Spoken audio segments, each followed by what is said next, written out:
Termasuk nilai apa juga ada di sini terbuka kok kita. Baik, manajemen publik ini ada skema ya. Oh, tabu. Manajemen publik dalam kerangka pikir di sini. Alurnya seperti apa? Kerangka pikir pelayanan prima. Kalau kita mendengar atau mengenal atau membaca pelayanan prima dalam artian customer satisfaction, kepuasan pelanggan itu harus seperti apa di dalam memanage sektor publik. Dalam artian pemerintah atau pemerintah daerah atau lembaga lainnya memberikan pelayanan itu bagaimana bahwa masyarakat itu puas akan pelayanan publik. Nah, karena mereka itu sebagai pelanggan istilahnya ya. Nah, disitulah dimulai prosesnya harus betul ya, on the right track, sesuai dengan peraturan perundang-undangan. Ada setiap kebijakan publik itu ada dasar hukumnya. Produknya seperti apa yang akan didelivery, dikirimkan, dilayani, ya. Kemudian juga di sini kelembagaan di dalam pemerintah itu siapa? Karena pemerintah ada pemerintah daerah provinsi, ada kabupaten kota sampai dengan pemerintah desa. Makanya dilengkapi dengan peraturan perundang-undangan yang sifatnya undang-undang, ya termasuk undang-undang otonomi desa. Nah, yang paling penting human resources-nya, sumber daya manusianya itu seperti apa? Karena tidak mungkin pegawai yang baru masuk diterima langsung tahu. Makanya ada setiap kementerian lembaga itu ada lembaga diklat, pendidikan dan pelatihan. Itu penting sekali.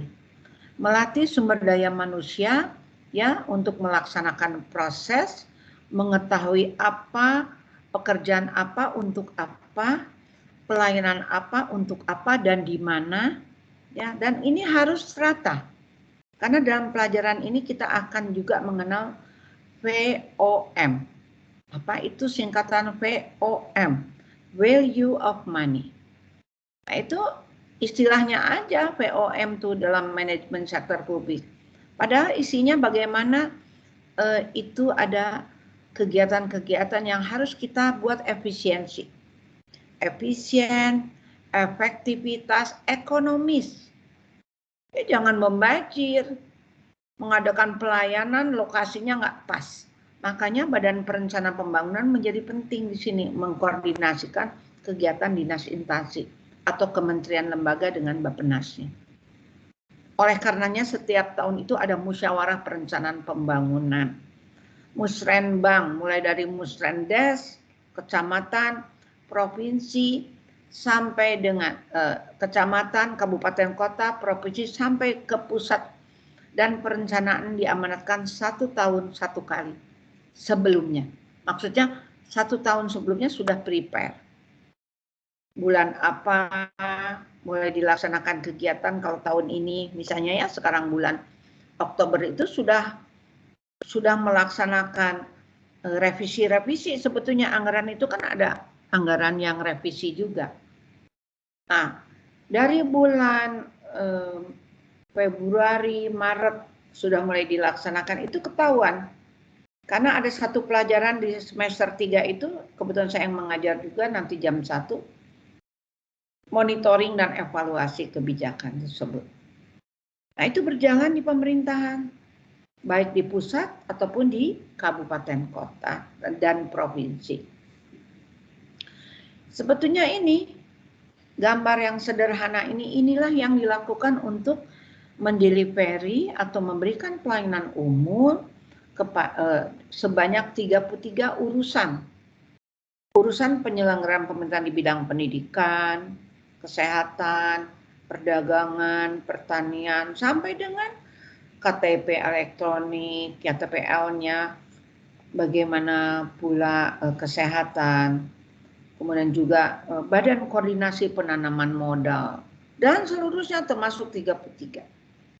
Karenanya di sini dilandasi dengan peraturan perundang-undangan yang sudah ditetapkan sejak 2007, karena ada perubahan yang terakhir 2007 itu peraturan pemerintah tentang penyelenggaraan urusan pusat, kabupaten, kota ya di situ. Karena kan ada 6 kewenangan wajib yang di pusat, kewenangan wajib.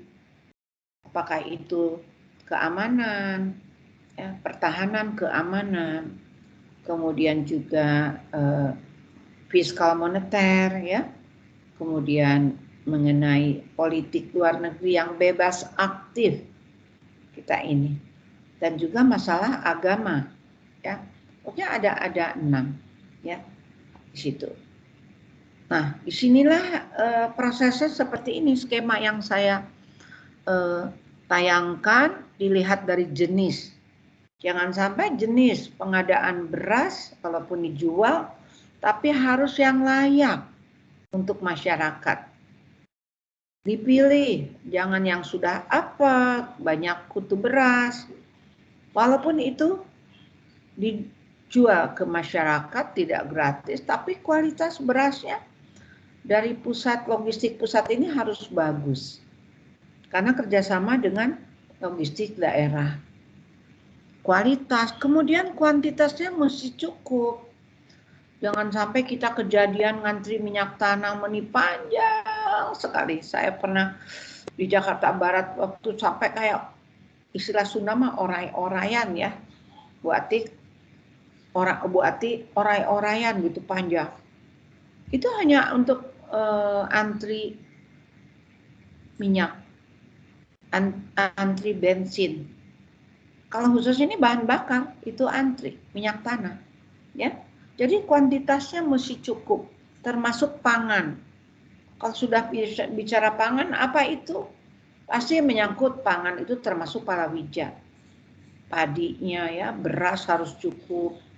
Kemudian bahan pokok lainnya, gula ya, minyak, itu semuanya harus cukup. Makanya disebut 9 bahan pokok.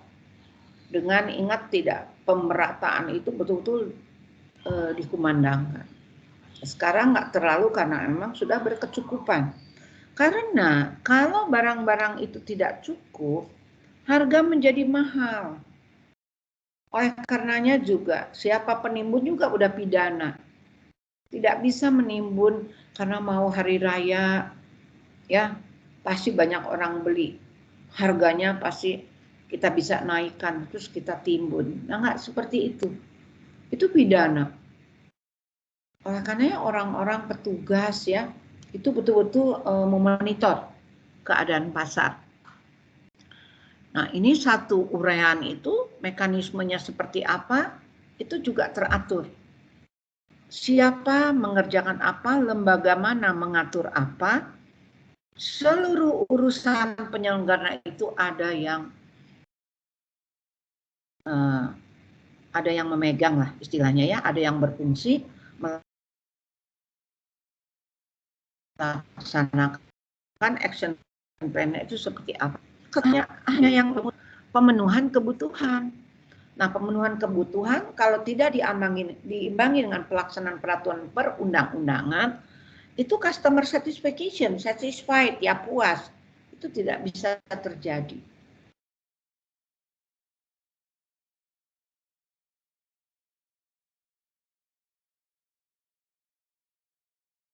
Maaf ya, ini saya lagi ada gangguan. Nah, udah kembali ya?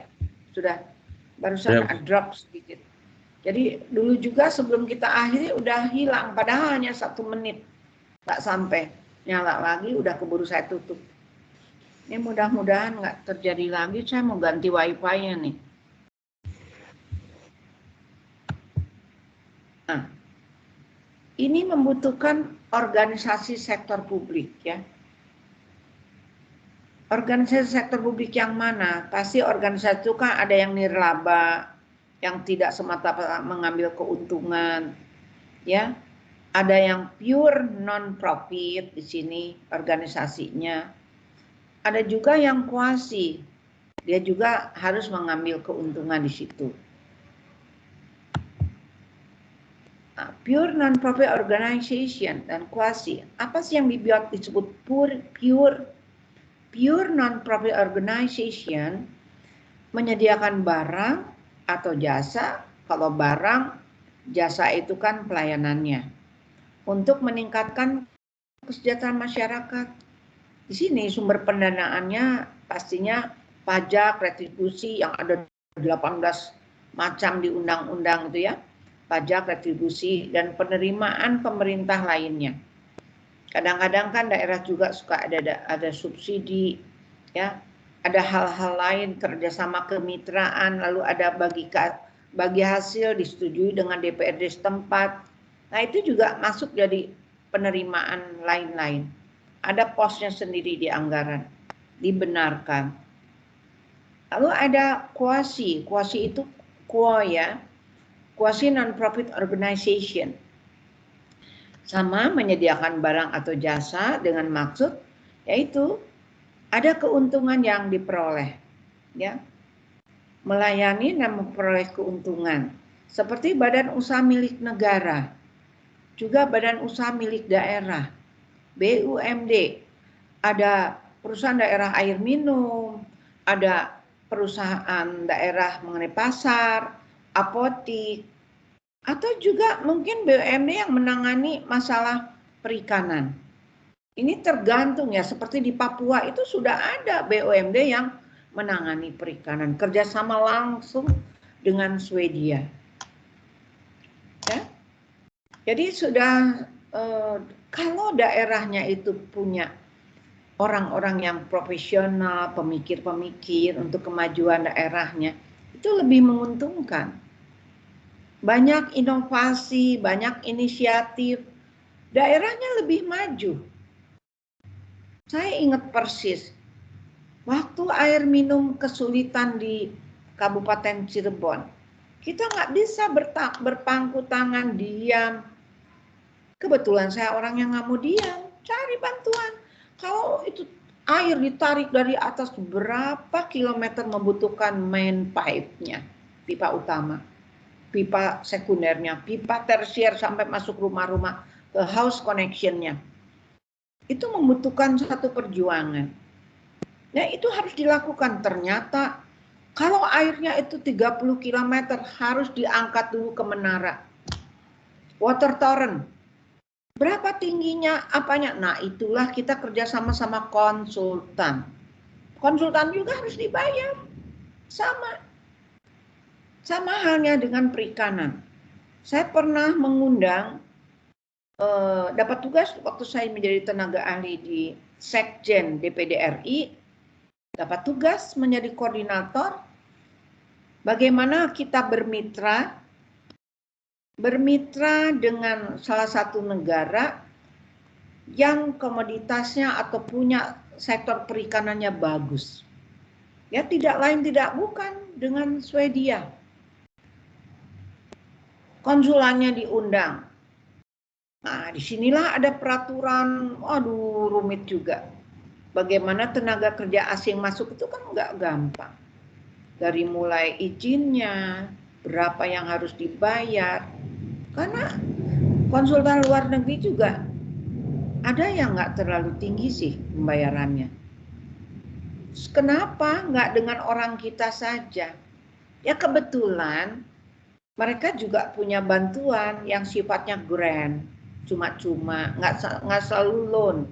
Loan itu pinjaman. Soft Loan Agreement, SLA. Nah, saya dari quasi non-profit organization aja bisa cerita banyak. Karena tidak mungkin kita melayani dengan tidak ada kembali ke kas daerah. Kas daerah itu kan bisa masuk dari pembagian keuntungan atau hasil usaha akhir pada perusahaan tersebut. Karena dibenarkan di situ 55-45. 45% itu yang diberikan ke kas daerah untuk mengisi kantongnya APBD. Demikian pula halnya BUMN, pabrik gas, ya PGN-nya, PLN-nya, listriknya, dan sejenisnya termasuk perhotelan, Hotel Indonesia misalnya. Nah itu kan kelebihannya itu secara profesional perusahaan, tetapi ownernya adalah pemerintah, yaitu pemerintah Indonesia kalau untuk BUMN, kalau di daerah itu pemerintah daerah. Kepala daerah lah yang menjadi owner. Jadi makanya kalau perusahaan itu sudah BEP, break even point, sudah break even cash lah.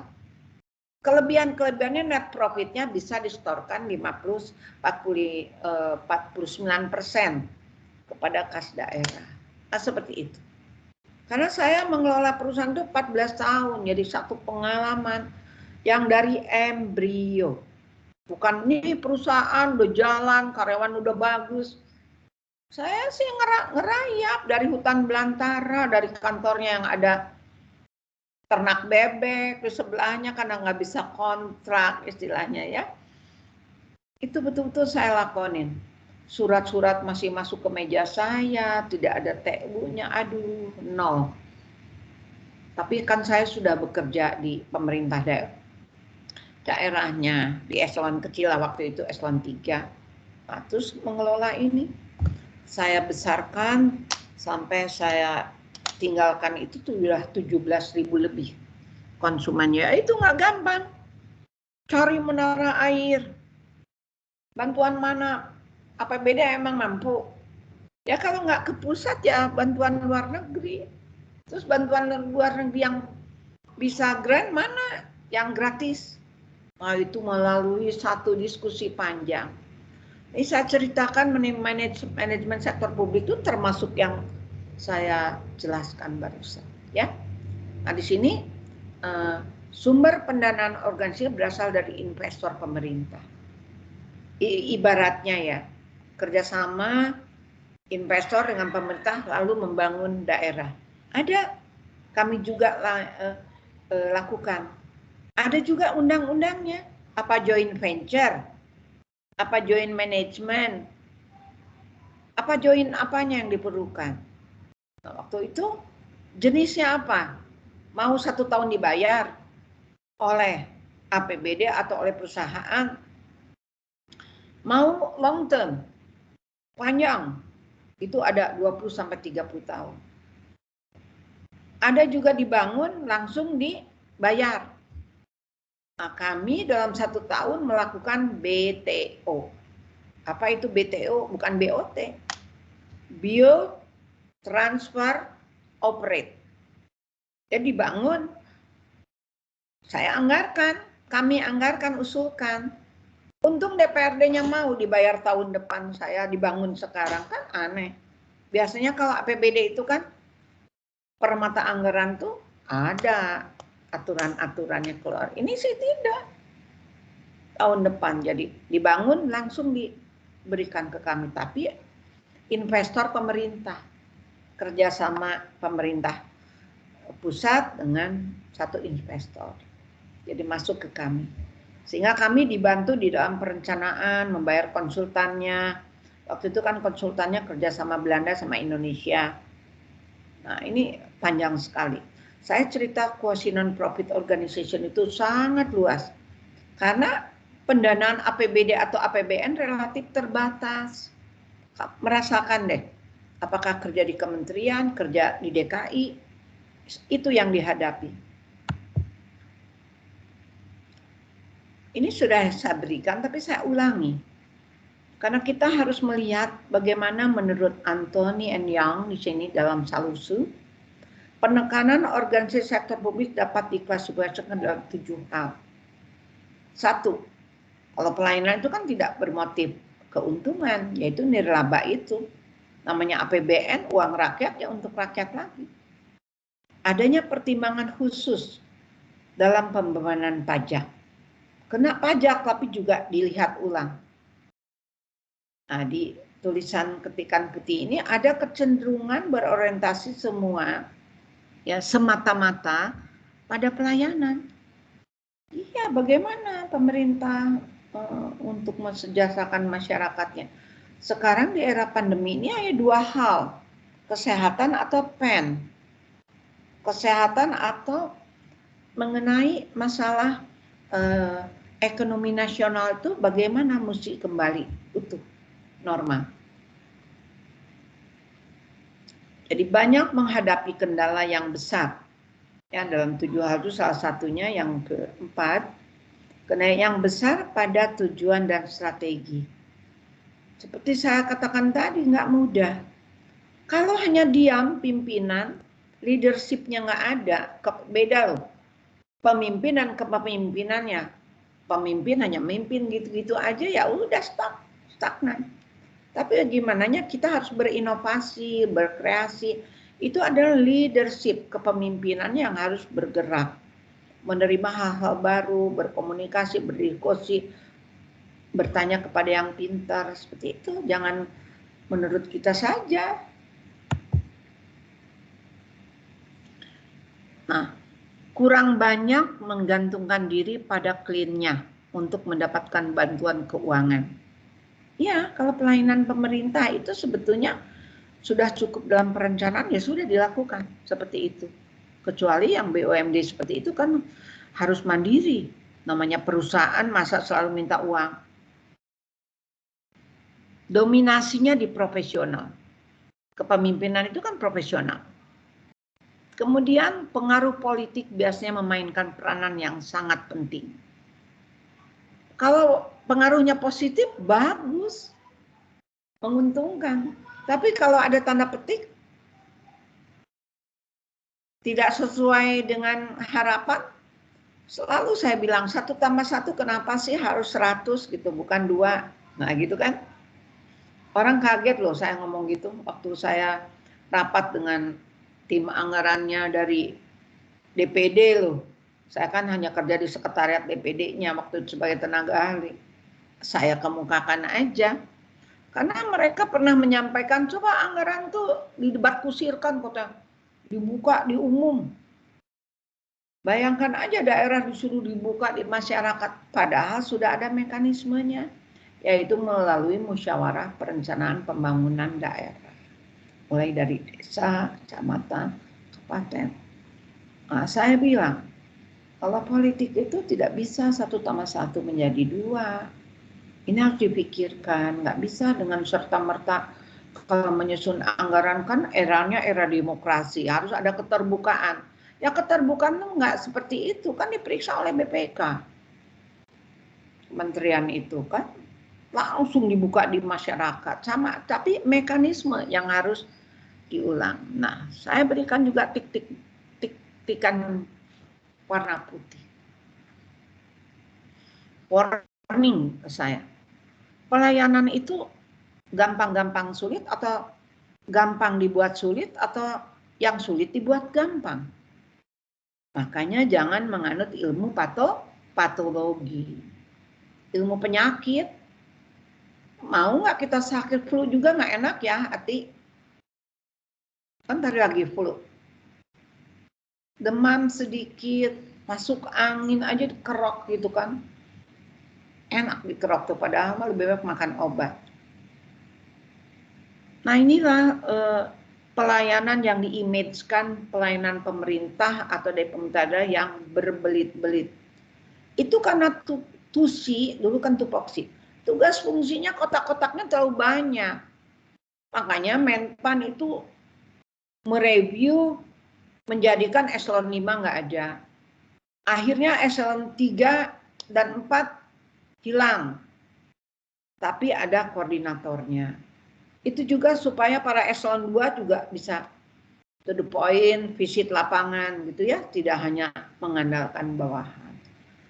Hal ini semata-mata adalah untuk pelayanan yang tidak berbelit-belit. Tidak bisa dilakukan kan nunggu atasan kami. Atasannya ada 2 tingkat di atas.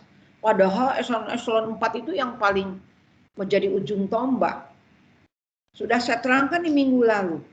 Ya, ada segitiga gitu. Bagaimana top leadernya, bagaimana middle-nya, bagaimana first line manajemennya di bawah. Nah, seperti itu. Nah, kita lihat kalau sektor swasta penekanannya kan pada keuntungan. Pastinya dari untuk oleh sendiri sih, modalnya sendiri, pinjam dari bank lagi, harus kembali. Makanya ada satu penilaian, saya baca salah satu buku, bagaimana reinventing government. Coba baca. Bagus sekali. Yang sudah baca syukur. Jadi di situ ada pelajaran bagaimana swasta, bagaimana pemerintah. Langsung dilombakan dalam rangka bagaimana untuk mengelola sampah, mengambil sampah, berapa lama, berapa cepat. Ternyata di Amerika ada cek mengenai itu, ada analisisnya, dia teliti, satu tim, 1:10 katanya. Dengan civil servant deh.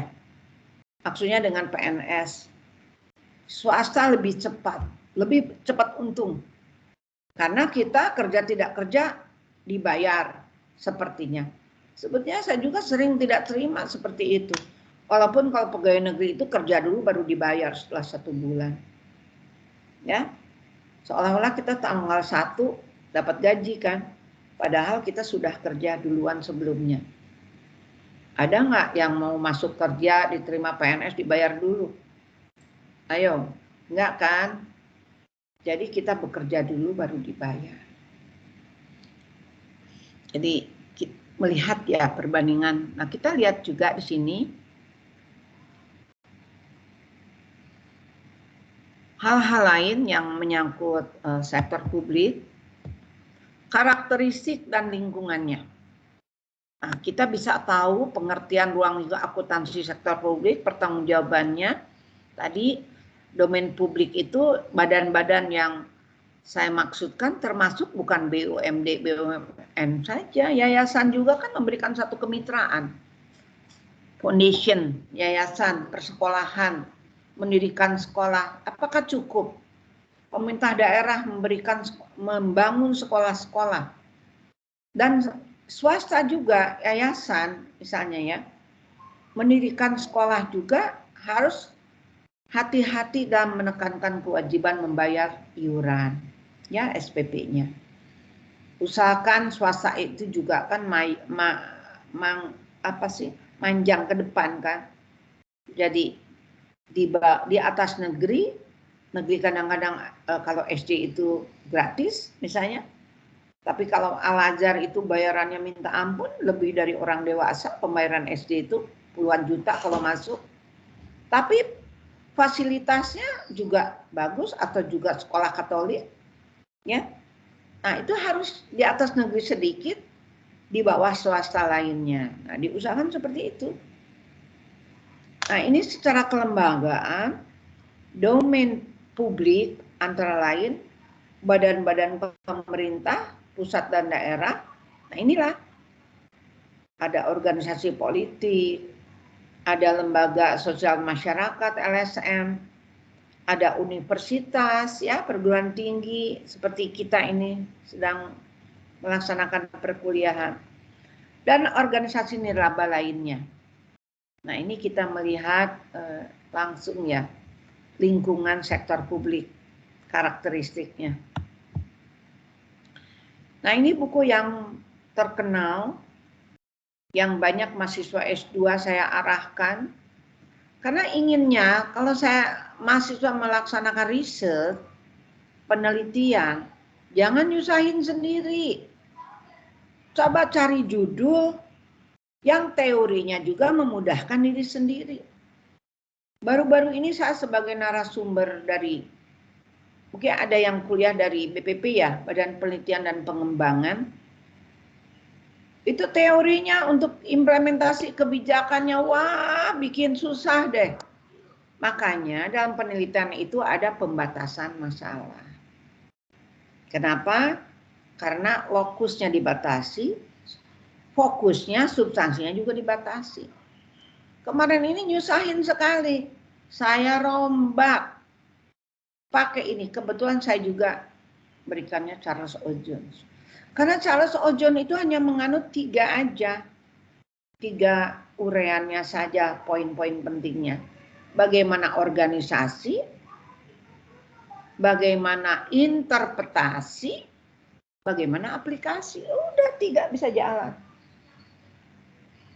Kalau yang lain-lain kan ada Van Meter, Van Horn. Kalau kualitatif ya, itu tergantung mahasiswanya. Penelitian itu mau kuantitatif atau kualitatif. Nah, menurut Charles O. Jones tahun 93, dia mengatakan ada 3 peran utama sektor publik. Yaitu yang menyangkut peran peraturan perundang-undangan.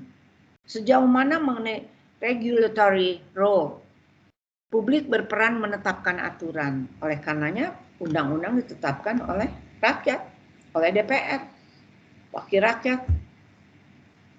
Jadi jelas di sini. Lalu enabling role, ini sifatnya yang memungkinkan peran itu. Sektor publik menjamin terlaksananya peraturan yang sudah ditetapkan dalam penyediaan tools and services, barang, ya tool itu kan barang, kalau barangnya banyak tools pakai S, and services, barang dan jasa sektor publik. Jadi harus dipastikan bahwa itu enabling role, harus lancar ya aktivitasnya. Jangan sampai dari hulu berhenti, barangnya ada ditimbun, itu kan nggak lancar. Lalu di sini direct provision of goods, goods itu kan barang, and services. Jadi di sini harus menyediakan langsung barang dan jasa ini. Bentar ya.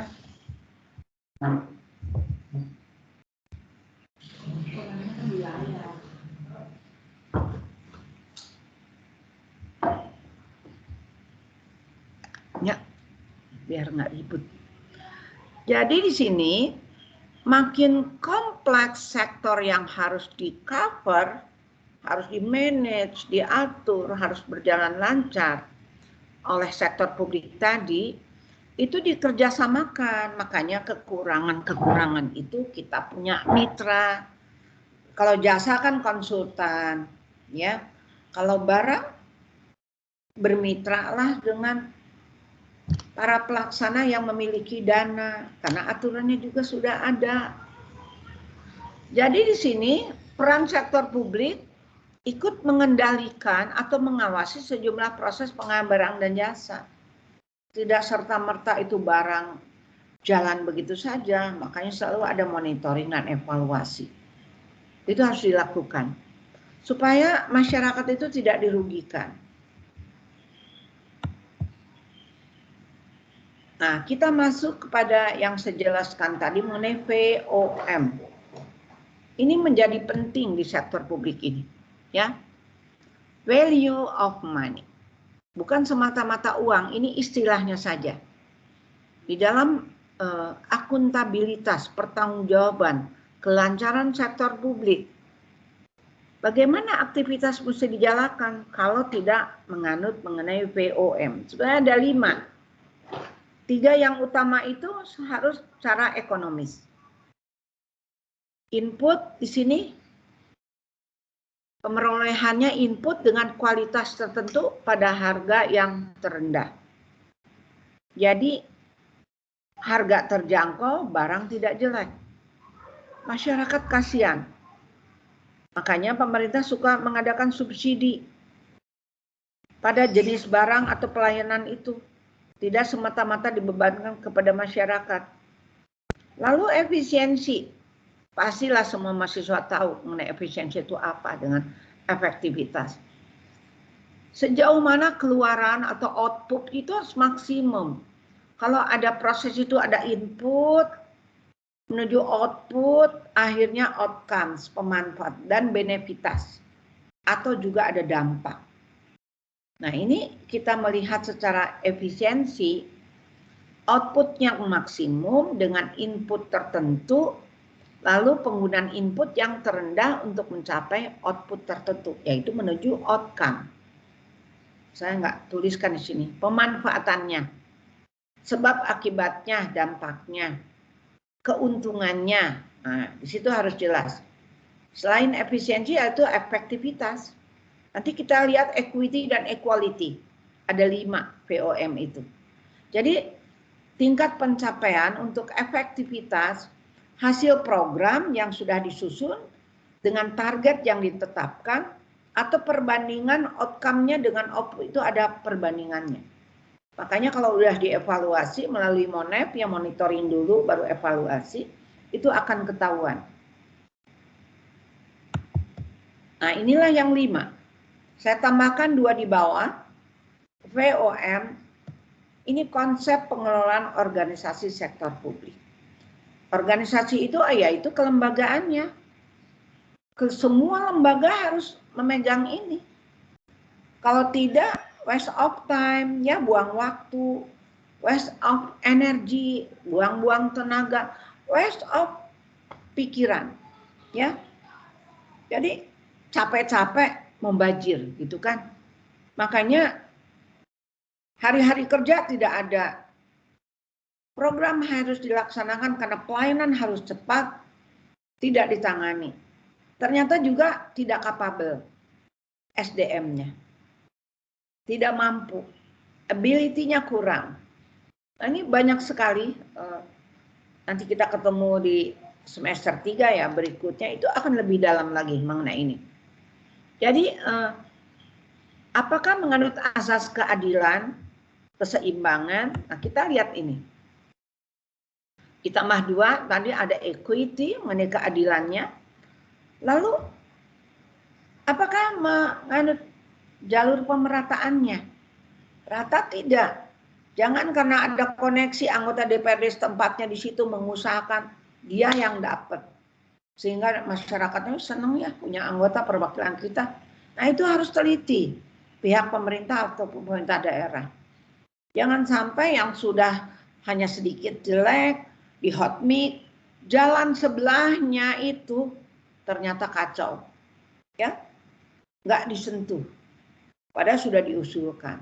Masuknya ke sini yang masih bisa lewat mobil. Itu yang sudah renjul, istilahnya rusak, tidak diatasi. Makanya pemerataan equality di sini menjadi penting. Karena penggunaan uang publik tidak terkonsentrasi pada kelompok tertentu, melainkan secara merata. Jadi tidak ngeblok di satu tertentu tadi. Tapi dia, Bapak ulang balik. Nih, lingkungan saya. Lalu manfaat yang kita ambil dari VOM-nya, pelayanan harus ditingkatkan, kualitas kuantitasnya, kemudian juga efektivitas pelayanan publiknya, harus tepat sasaran, ada targetnya, ada goals-nya, gitu. Makanya kita punya Renstra. Bagaimana selama 20 tahun ke depan? Bagaimana kita lihat yang 5 tahunan dulu, rencana pembangunan jangka menengahnya. Terus bagaimana yang tahunan? Setelah itu tahunan bagaimana arah kebijakan? Nah, baru kita lihat programnya. Program tidak sama kegiatan. Kalau kegiatan ya itu yang dilakukan tahunan, seperti itu. Lalu ada biaya-biaya yang diturunkan dalam pelayanan publik. Karena hilangnya, maksudnya inefisiensi di sini. Ya, telepon bunyi.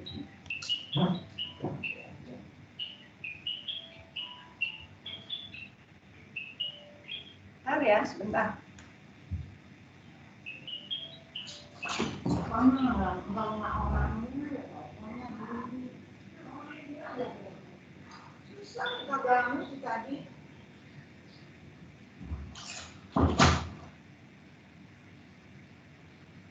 Saya udah ngumpet di kamar, tapi keganggu juga.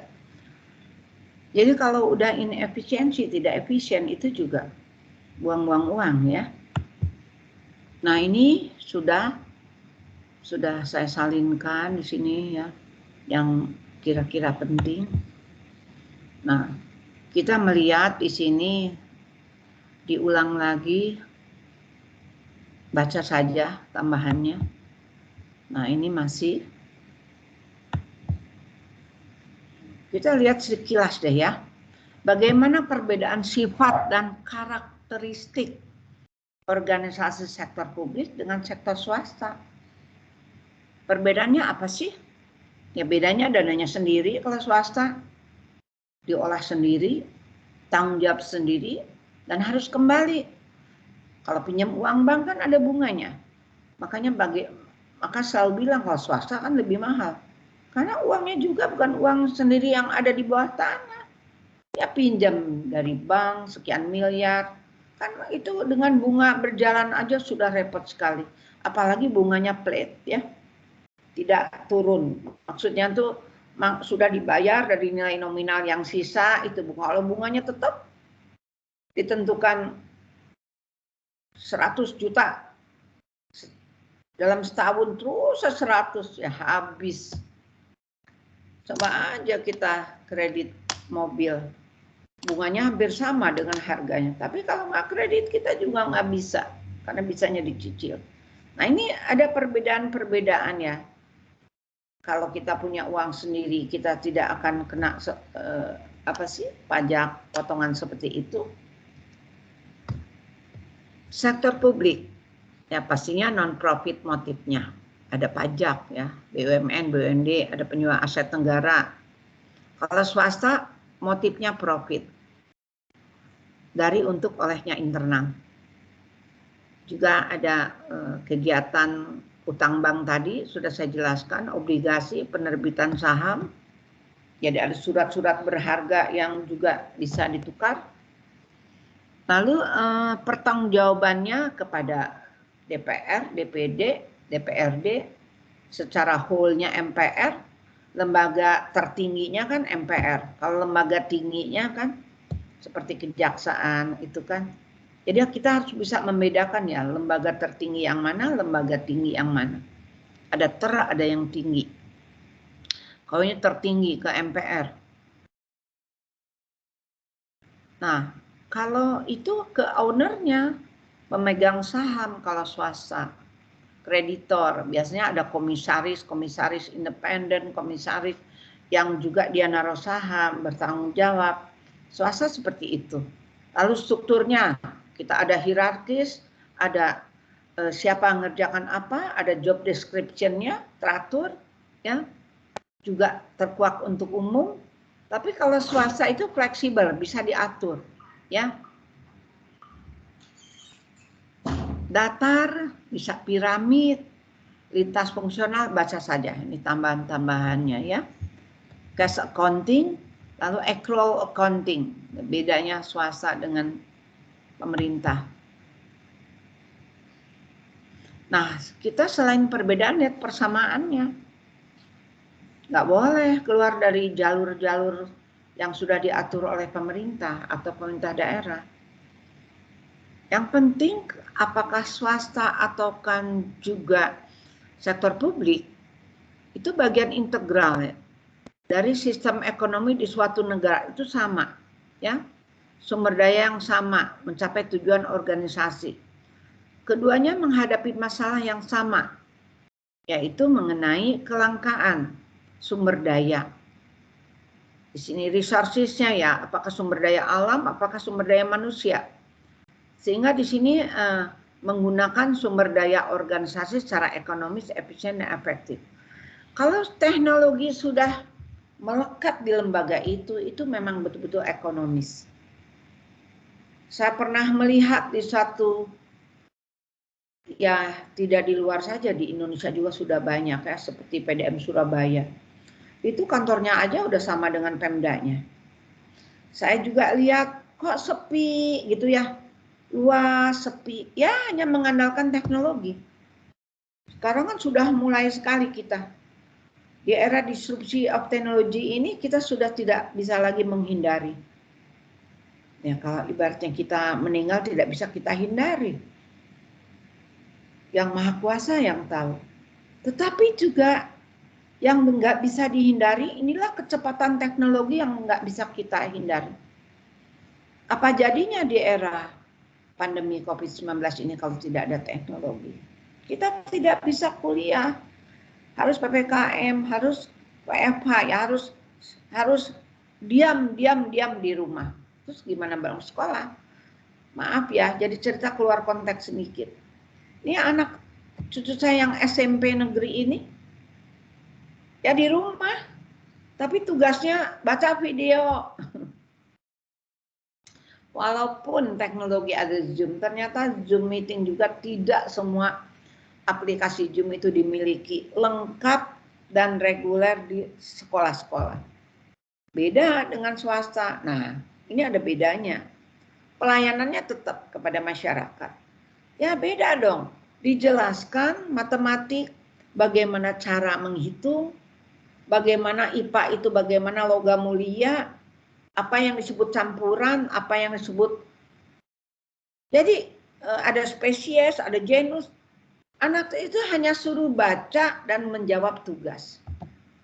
Repot loh orang tua. Silahkan, mungkin sudah ada yang punya anak sekolah besar. Nah seperti itu, mudah-mudahan nggak repot. Saya merasa repot sebetulnya.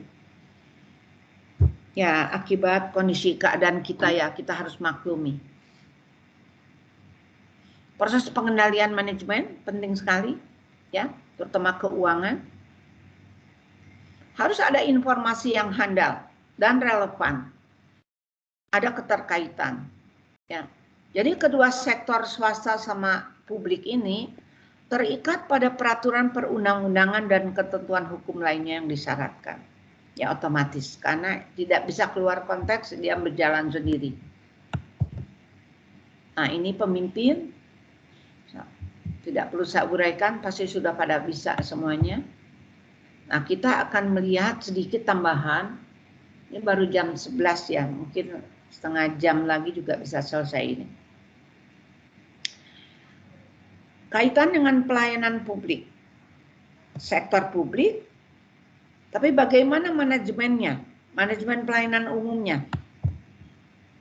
Nah, kita melihat mengenai terminologi pelayanan. Kita sekarang menukik lebih spesifik kepada pelayanan. Tools, barang-barang, dan services. Nah, kita kepada pelayanan sekarang. Jadi saya susunkan seperti itu. Ya namanya pelayan, apakah superior atau inferior? Ayo. Yang inferior itu siapa? Yang superior itu siapa? Apakah masyarakat itu superior atau inferior? Kalau superior itu kan yang lebih menentukan, membutuhkan, menentukan, bisa juga menjadi masalah. Tapi kalau namanya inferior ya kita tunduk, kita mengikutin. Karena ini ada historisnya juga ya mengenai pelayanan ini.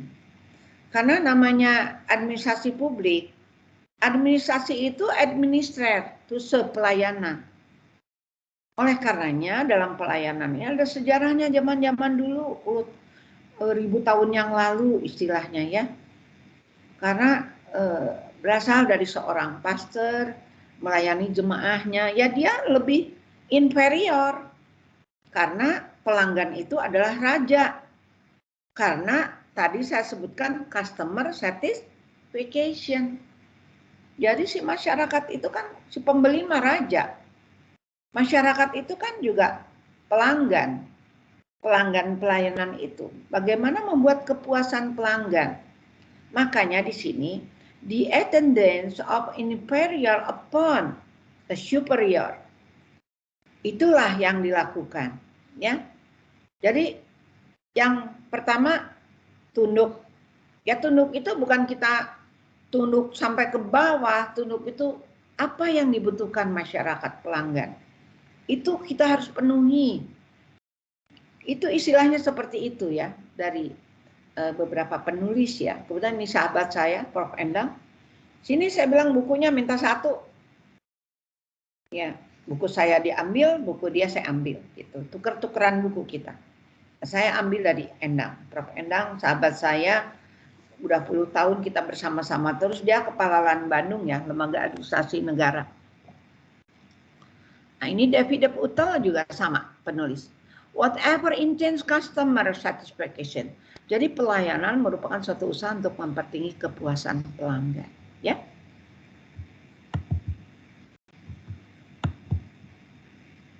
Jadi definisi pelayanan kalau menurut Lorenzi, Ivan Savic, Skinner Crosby tahun 97, produk-produknya pelayanan itu bisa diraba nggak? Kan nggak bisa diraba pelayanan sih. Yang ada produknya, setelah dia kerjakan warawiri produknya. Sertifikat juga nggak kelihatan kan pelayanannya. warawiri, membuat ketik ini, diukur dulu tanahnya, gitu kan? Baru sudah jadi produknya nih, hasil pelayanan. Pelayanan itu sendiri hanya dilihat aktivitasnya aja. Jadi disebutkan tidak kasat mata, tidak bisa dipegang. Karena ada dalam diri seorang petugas yang memberikan pelayanan, itu yang dilakukan. Jadi yang melibatkan usaha manusia dan menggunakan peralatan tadi. Apakah itu mesin tik, alat ukur tanah, membuat KTP elektronik, kan aktivitasnya aja. Pelayanannya itu kan biasa aja, tapi harus dilakukan. Nah, ini beberapa pengarang ya. Grundrose tadi juga tadi Ratminto, kawan-kawan, orang Grundrose sama, kasat mata tidak dapat diraba. Norman juga tidak dapat diraba, beberapa referensi di sini.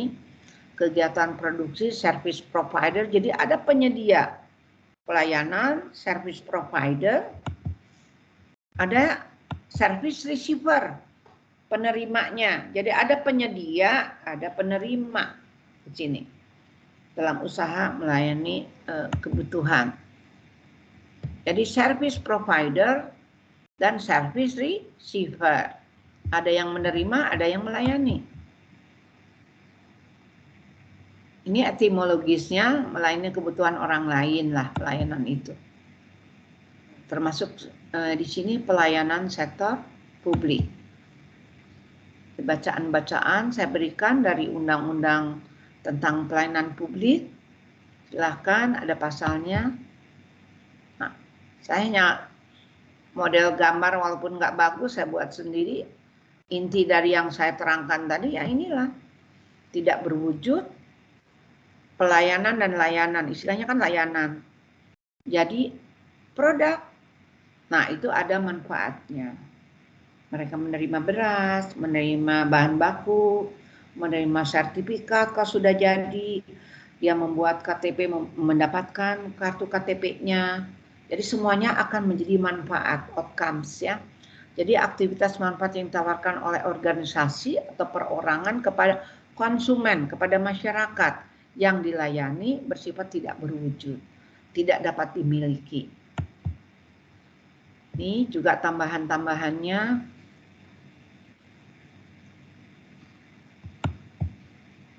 Nah, konsep dasar mengenai kepuasan pelanggan itu seperti apa? Mengacu pada segala sesuatu yang menentukan kepuasan pelanggan tentunya. Hakikatnya seperti apa?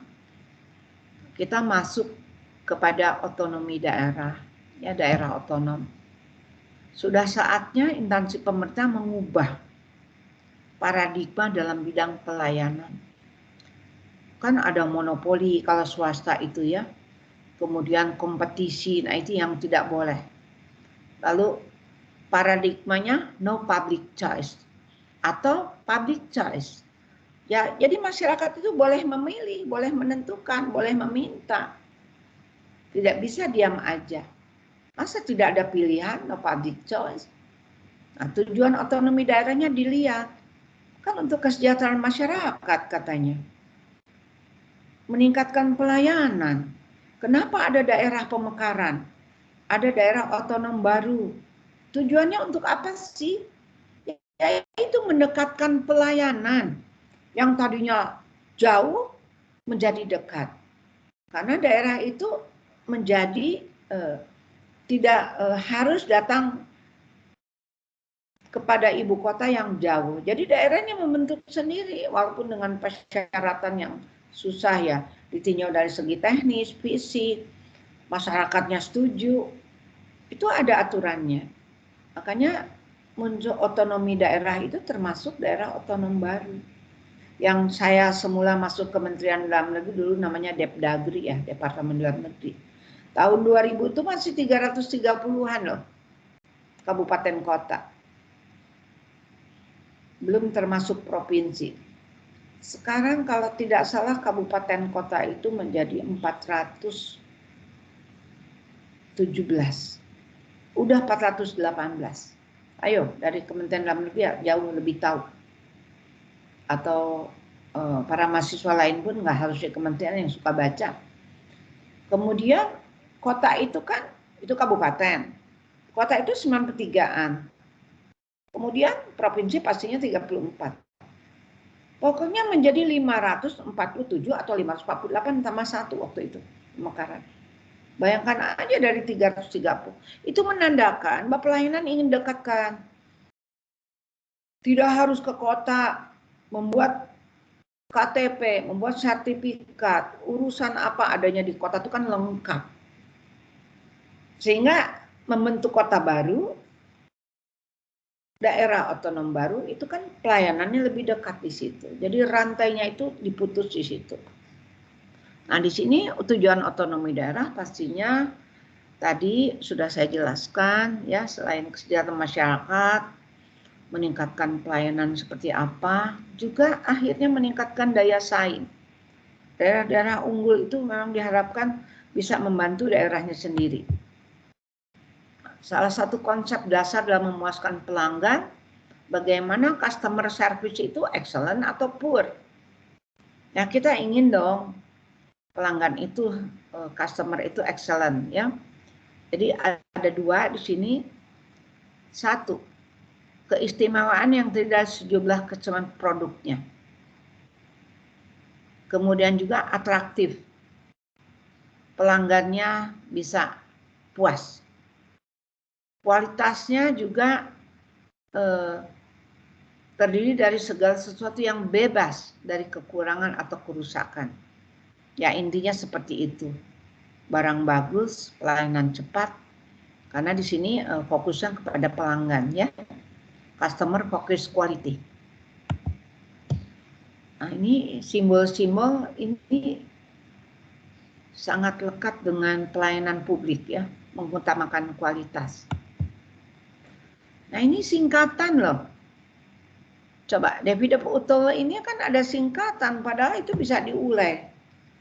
Service, tool and services, pelayanan harus puas, yaitu harus self awareness.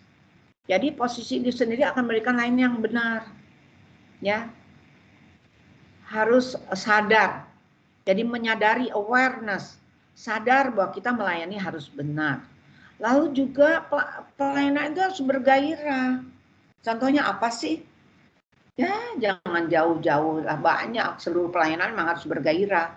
Ya, apalagi kalau barang-barangnya bagus, cepat diterimakan. Ya hotel aja jangan jauh-jauh. Kalau udah mau nginap, udah bawa anak banyak, tugasnya judes, asem, sebentar ya, gitu kan galak. Kalau silakan welcome drink, dikasih minum, kan kita adem. Meminum apa, nanya, itu kan walaupun ya biasanya kan gratis yang ditawarkan itu. Enggak semua hotel sih. Nah juga harus reform. Jadi kalau tadi entusiasme itu juga yang bergairah, tidak lekat kita juga udah terreform. Sudah harus memperbaiki kinerja. Kinerja itu ada input, outputnya yang tadi menjadi outcome yang baik. Juga punya nilai, value. Kemudian juga impresif. Jadi tampilan itu jangan dalam pelayanan itu masing-masing pegawai itu kan memang harus atraktif gitu, menarik gitu ya. Jangan sampai kita melayani yang tadi saya sebutkan tidak bergairah lalu marah-marah. Dan yang terakhir servis itu dengan kita melihat care. C-nya. Ya. Share, fair, care, itu kan bahasanya sekjen yang lama Dagri. Ibu Nurbaya yang sekarang Menteri Lingkungan Hidup. Kalau rapat-rapat selalu ingat ya, share, fair, care. Kita harus share, saling mengisi, harus keterbukaan, fair. Juga kita harus punya perhatian ke masyarakat. Aduh, saya sampai ingatnya sampai sekarang. Share, care, fair. Nah, ini care-nya. Memberi perhatian kepada pelanggan secara optimal. Tuh, pelayanan sipil itu kan begini. Contoh-contohnya, pasti KTP, pasti kesehatan, pasti sekolah. Tidak ada lagi. Pelayan banyak sekali, tapi ini yang hakiki ya. Sekarang jam 11.04. Capek ya? Ayo, siapa yang capek? Capek saya atau capek mahasiswa? Buka aja, mic-nya buka. Siapa yang mau bicara? Mungkin ada menyela, kok ibu ngomong gini, saya mau tanya. Nah gitu. Mau tanya enggak? Ya, Ded, mau nanya enggak? Oktav, Piana, silakan. Ati. Boleh Bu, bertanya Bu. Iwa. Nah, Iwa tuh Iwan atau Iwa nih. Soalnya di sini kalau terlalu panjang jadi katanya pendek. Iwan Fikri. Ibu. Ya, silakan dong. Sampitmo Karina. Satmitmo yang mana kok Karina perempuan? Ibu. Hah? Namanya bagus loh. Ibu. Ada. Oh, ini Sampit. Yang suka senyum saja. Minggu lalu kan pakai itu ya? Pakai baju militer bukan? Bukan Ibu. Iya, Sampitmo, saya ingat. Yang suka senyum. Ramah. Itu Sampitmo. Coba lihat fotonya. Ada Sogi, Subhan ya masuknya. Karena mahasiswa yang masuk sudah kok 16 ya? Pada jumlah 15, pada jumlahnya 21 loh.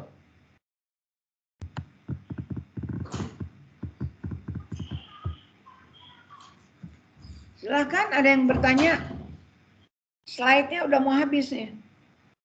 Izin Bu, boleh Bu? Bentar, saya besarin ya. Ya, Okta Bu. Ya, apa? Ya Bu, izin bertanya, kalau dalam hal pelayanan publik, misalkan kita sekarang ini, apalagi kalau instansi pemerintah sudah dipaksa untuk punya pos, Ya.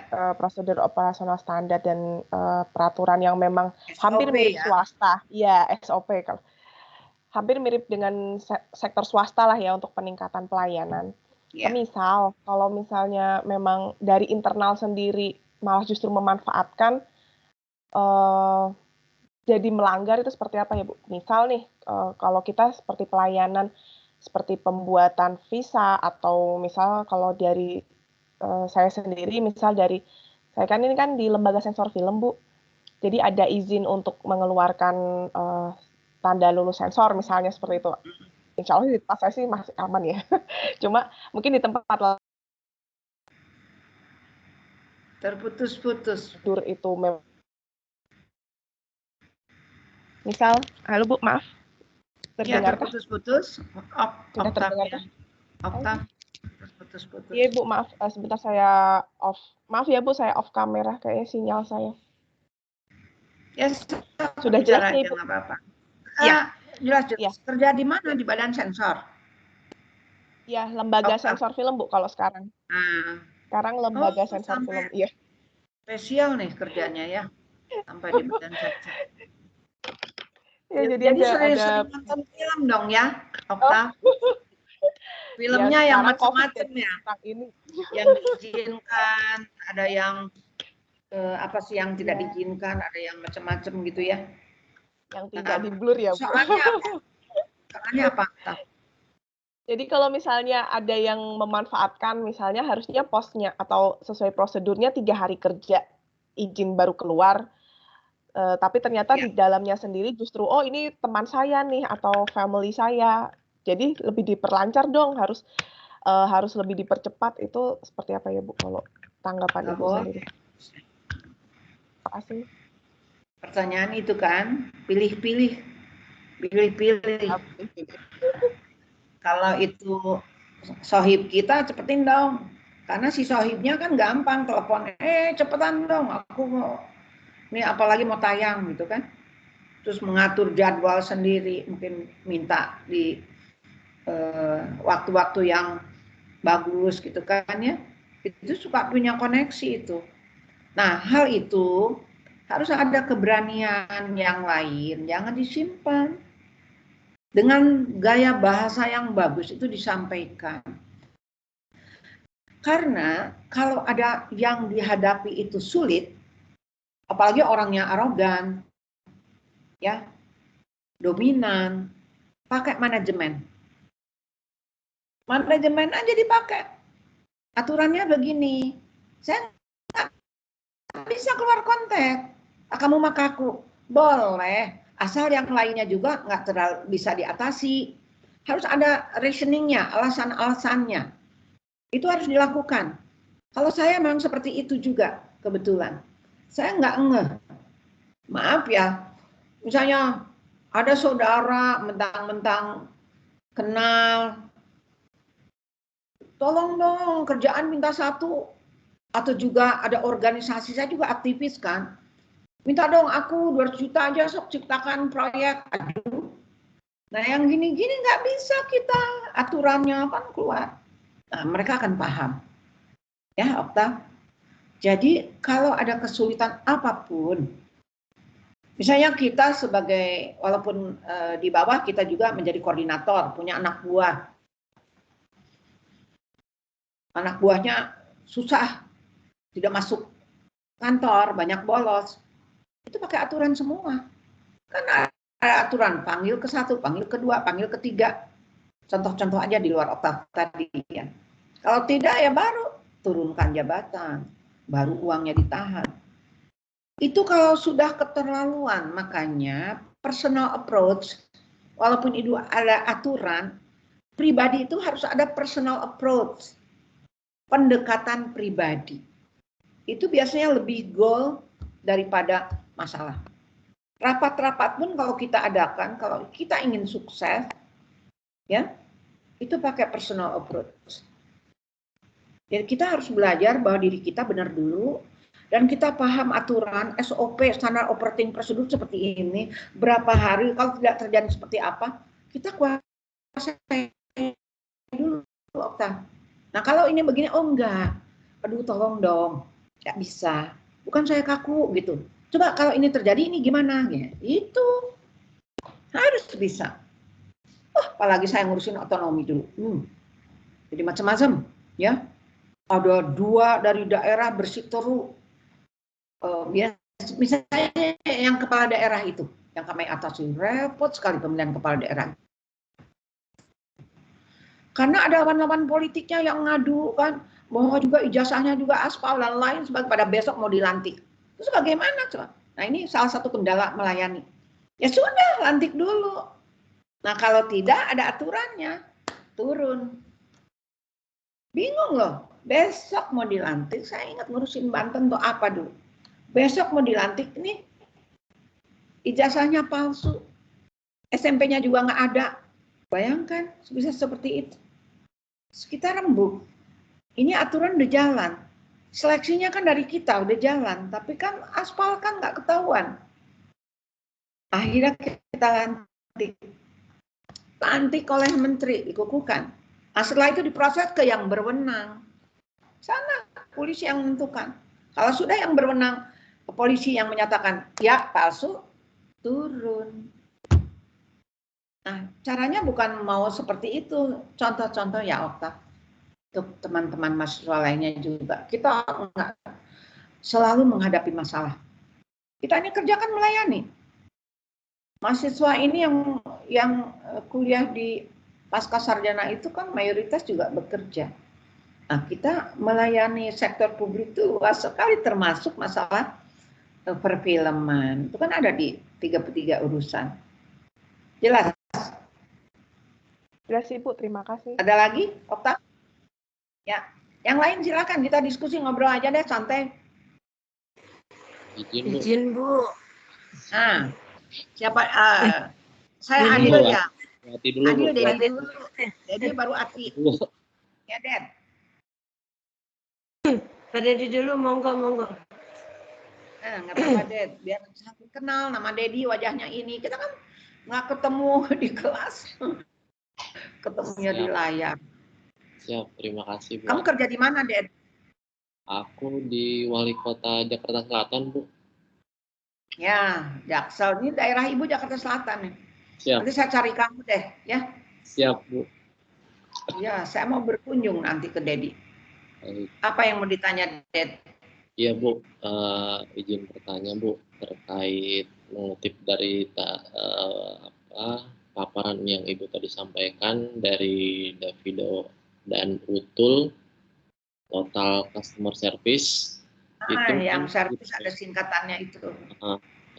di poin 5 itu kan value Bu untuk memberi pelayanan yang bernilai Ya, tambah. boleh. Kalau menurut pendapat Ibu, agar kita dari sektor publik ini bisa bersaing ataupun bisa memiliki sesuatu yang bisa dibanggakan dengan sektor swasta ataupun dengan tingkat nasional atau dengan negara-negara lain, kira-kira value atau nilai tambah apa yang bisa kita munculkan di dalam pelayanan di sektor publik, Bu? Terima kasih. Ya, makasih, Ded. Pertanyaan bagus ya. Jadi sektor publik kan lihat aja di 33 urusan apa yang bisa dimajukan. Sebelum kita ingin majukan, lihat potensi. Potensi apa di Jakarta Selatan atau di wilayah manapun punya potensi apa yang bisa dikembangkan yang membutuhkan dana misalnya. Kita punya komoditas kalau daerahnya bukan Jakarta Selatan, kita ambil misalnya kelapa sawit di Papua. Banyak sekali kelapa sawit di daerah-daerah transmigrasi. Nah itu mau dikembangkan, kan memerlukan pendanaan. Nah mulailah di situ kita, apakah dari organisasi LSM-nya, ada Karang Tarunanya, atau siapapun lembaga yang ada di daerah itu. Atau di Jakarta Selatan punya pengrajin apa yang bisa dikembangkan. Ternyata dia banyak mendatangkan bahan-bahan kayu, bisa dibuat mebeler bagus. Mulailah tenaganya dimasukkan ke perindustrian, dilatih. Karena finishing touch ya, kalau barang-barang kita mulus, mebeler itu laku di pasaran. Karena kayu Indonesia itu kayu yang sangat diminati di luar negeri. Yang saya sedihkan itu kadangkala, karena sama, kalau cerita Jakarta Selatan saya ingat daerah saya. Banyak sekali potensi yang bisa dikembangkan. Misalnya apa? Membuat, kalau tidak ada potensi pertanian, ya membuat ikat pinggang kulit. Ya, kemudian ada buat dari keramik. Ada pengrajin-pengrajin yang bisa ditingkatkan, atau ibu-ibu yang membuat karangan bunga plastik. Itu dilatih di Dinas Perindustrian dan Dinas Naker. Ada slotnya. Anak-anak muda malahan dikasih ini. Saya pernah mengkerjasamakan satu organisasi pemuda dengan dinas setempat waktu itu, dilatih. Nah, dari pelatihan itu, dia punya keterampilan. Terutama finishing touch-nya, touch kan sentuhan, finishing itu akhir. Biasanya barang-barang kita, maaf, tanda petik Indonesia, nggak selesai, masih kasar. Sedih saya, apa kita nggak sedih? Cibaduyut membuat sepatu, terkenal kan?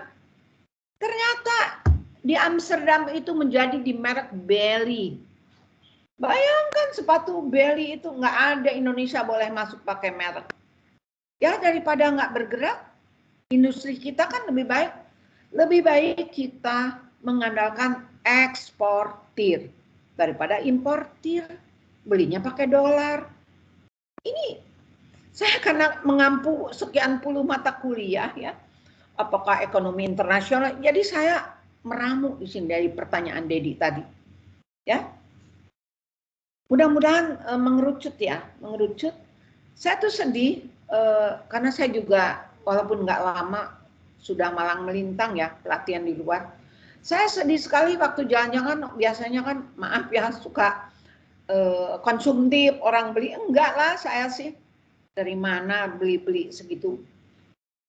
Situ merek Belly ternyata kecil, saya buka ada pinggirnya itu Cibaduyut.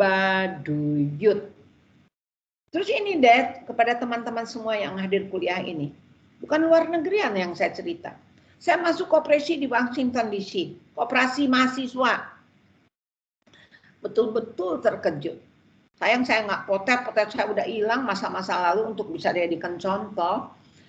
Kaos finishing touch-nya juga kita nggak mulus, jual. Kenapa begitu bagus di sana? Ternyata dalamnya made in Indonesia. Jualnya ke sana bagus. Nah itu satu langkah. Cuman yang paling sedih sih kalau di situ Indonesia yang saya maksudkan bukan made in Indonesia ditulis, ada lembar yang ke bawah yang dia nggak boleh hilangkan, tapi dalam label belakangnya made in public di sana di luar negeri. Jadi dua yang saya temukan waktu di Amsterdam sama di koperasinya mahasiswa. Alhamdulillah se-Jawa Barat saya kepilih untuk saya belajar mengenai privatisasi IP3, Institut Partisipasi Partnership Kemitraan Swasta. Hold on lagi.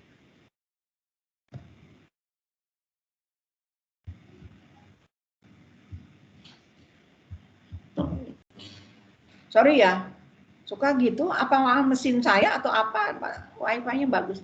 Jadi jelas ya, Dad? Siap, jelas Bu. ya? Arahannya. Dengar ya, ini free sekali fotonya buku.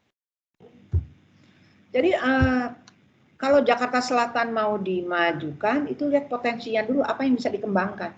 Yang mungkin, yang memang barang-barang tersebut diminati. Biasanya anak muda. Ya, yang tren anak muda apa, tinggal dibuat proposalnya, masukin kepada kementerian terkait, Kementerian Perindustrian misalnya, atau Naker ya apa, itu bisa disalurkan. Cukup? Cukup, Bu. Terima kasih, Bu. Ya, kalau nggak jelas tanya lagi. Apa yang dimaksud Ibu nggak jelas? Nah, enggak, saya udah semuanya saya jelaskan. Ya, Dad. Siap, Bu. Terima kasih, Bu. Silakan satu lagi sebelum saya tutup. Ini apa lagi? Banyak gangguan. Nah, tuh bahannya hilang. Nah, saya kira itu saja dari saya. Sudah saya jelaskan semua. Mudah-mudahan bisa jelas ya apa yang sudah saya sampaikan. Jadi di sini jumlah mahasiswa memang 16 ya. 16. Nanti ada rekamannya di sekretariat. Mudah-mudahan usahakan ya mahasiswa itu bisa kuliah rajin. Ya, kalau saya nggak jelas bisa bertanya. Kalau itu capek juga bisa ngomong. Yang penting saya lebih bisa memberikan nilai A apabila mahasiswa itu rajin kuliah. Dan kalaupun tidak hadir, usahakan kontak saya. Itu saya catat. Ya, supaya tidak mengurangi nilai. Karena banyak ditemukan, bukan saya aja, dosen lain pun, mahasiswa hanya ikut ujian atau hanya 1-2 kali kuliah. Itu rekamannya jelas dari sekretariat. Saya tidak akan mengabsen satu-satu, tapi saya minta kesadaran para mahasiswa karena ini sudah S2. Ya. Jadi sudah kita kerjasama yang baik. Saya kira itu untuk koordinator Pak Lukas ya. Bisa dibuka kameranya sebelum saya tutup, Pak Lukas. Kan sudah diangkat sama teman-temannya jadi koordinator Pak Lukas. Ya, ayo Bu. dong. Nah, Pak Lukas. Pak Lukas, hari ini 5 orang kurang lebih. Karena kelas DKI yang reguler itu entah 12 ya entah 9. Yang 9 itu DKI atau yang reguler, pokoknya jumlahnya 21. Nah, yang nggak hadir sekarang bisa kan WA saya. Mungkin susah ya Pak Lukas. Karena nggak kenal satu sama lain kecuali temennya. Tapi nanti kami coba upaya di grup yang ada dan teman-teman lain mungkin bisa bantu nanti Bu untuk Ya, yang 5 orang. Bukan mau saya hukum, ya saya bina gitu ya, supaya nilainya A semua. Coba kalau dapat B itu jelek di kantornya. Udah sekolah, ngabisin waktu, terus dapatnya B minus lagi. Saya mah tabu, nggak pernah ngasih. Kadang-kadang mahasiswa, Bu, kenapa nilai saya E? Lah, salah sendiri E.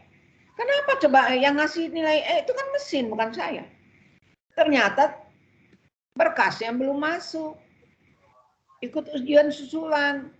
Nggak matching ke mesin, tidak ada. Saya ngalami. Saya nggak mempersulit. Dah kirim ke WA Ibu. Saya nilai langsung, kirim angka. Langsung ke sekretariat. Ada 5 mahasiswa saya hadapin kemarin. Nah, saya tujuannya memberikan keilmuan, juga saya nilai itulah nggak sulit untuk saya nilai. Mau minta berapa mahasiswa, asal ikut kuliah, ujian malah soalnya juga saya kasih. Mau nggak Ati mau nanya tadi apa? Belum. Dibuka, Udah. itu dibuka itunya. Waktunya nggak apa-apa Bu. Jadi Ini Bu. Tapi kan udah ini Bu, nggak apa-apa minggu depan. nggak apa-apa, silakan mau nanya. Ini Bu, masalah ini ya mungkin teman-teman bosen juga ya karena saya kan di panti ya, jadi ya sekitar panti juga Bu menanyakannya gini Bu. Apa-apa, panti juga penting. Iya. Jadi saya ini kan namanya panti juga kan memberikan ini ya Bu, ada pelayanan terhadap masyarakat, di mana kan kebetulan itu ada di bagian saya Bu, di mana warga binaan itu kan orang gangguan kejiwaan tuh Bu. Apabila di kantor saya ini klaster 3 Bu, maksudnya udah pulih gitu, persiapan kembali ke masyarakat. Dan bila Recovery ada ya, alamatnya, pemulihan ya. ya udah pulih Bu, udah bukan sembuh ya Bu, karena orang gangguan kejiwaan itu tidak sembuh Bu, tapi pulih, jadi harus mengkonsumsi obat sampai ya seumur hidup lah gitu Bu. Nah, apabila kita kan berusaha mencari keluarganya Bu, pada saat ketemu keluarganya kita kan kembalikan ke keluarga.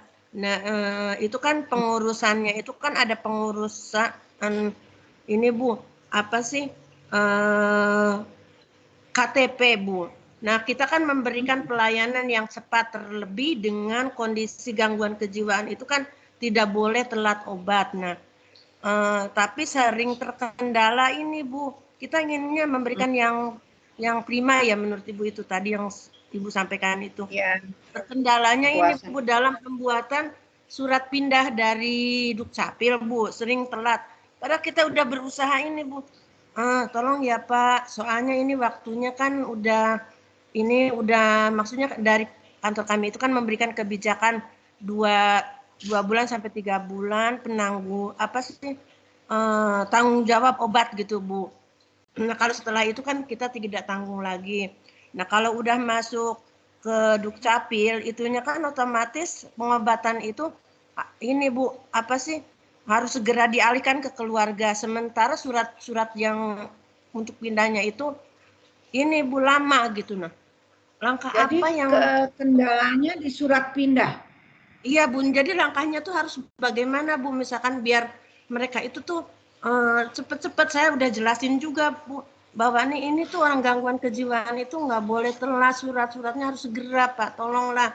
Sementara dari kami juga kan ada jangka waktu menanggung obat terhadap orang itu gitu. Jadi cara menanggung dari kepuasan pelanggan, kita tidak bermaksud melambung. Biasanya kan petugas. Nah, petugas itu kan juga punya atasan.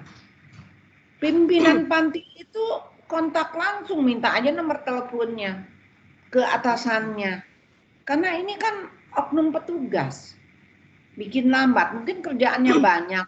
Tapi kalau ada kontak person, apalagi sebuah panti, harus punya personal approach dengan dinas instansi yang melancarkan kegiatan-kegiatan.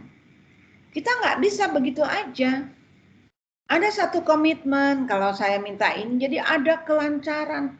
Alah, surat gitu banyak, setengah hari juga selesai. Betul. Dan jangan ditandatangani oleh pimpinan tertinggi di kepala dinas. Kan ada kabagnya, kabag pendaftaran penduduk, kabag ada kabag-kabagnya. Nah itu kalau memang bukan stafnya itu lama karena sibuk, jangan sampai sok sibuk tapi sibuk, betul sibuk. Itu ada kerjasama dari pantinya kepada lembaga itu. Kan sering menangani kejiwaan itu dengan recovery.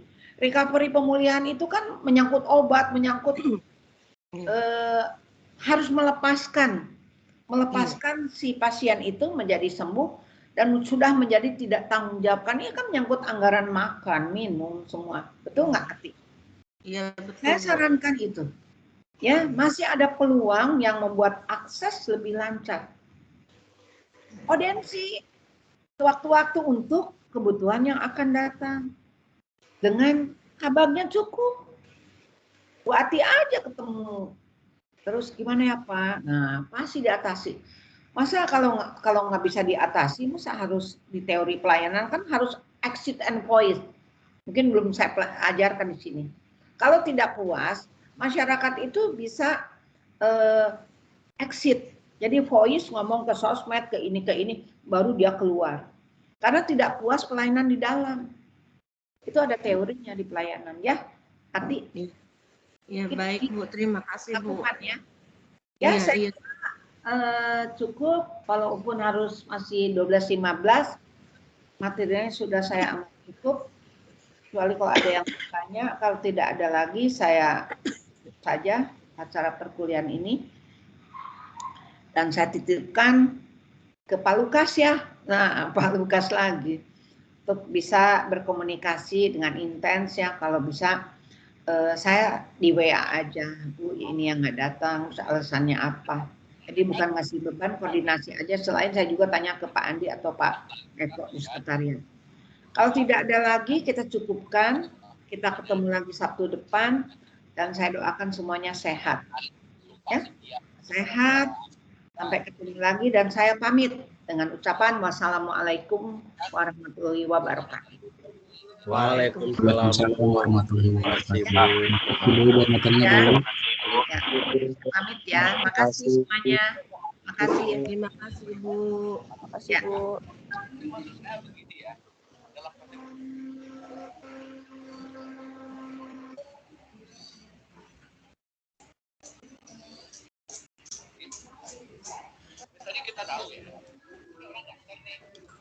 Mbak Okta sehat? Sehat.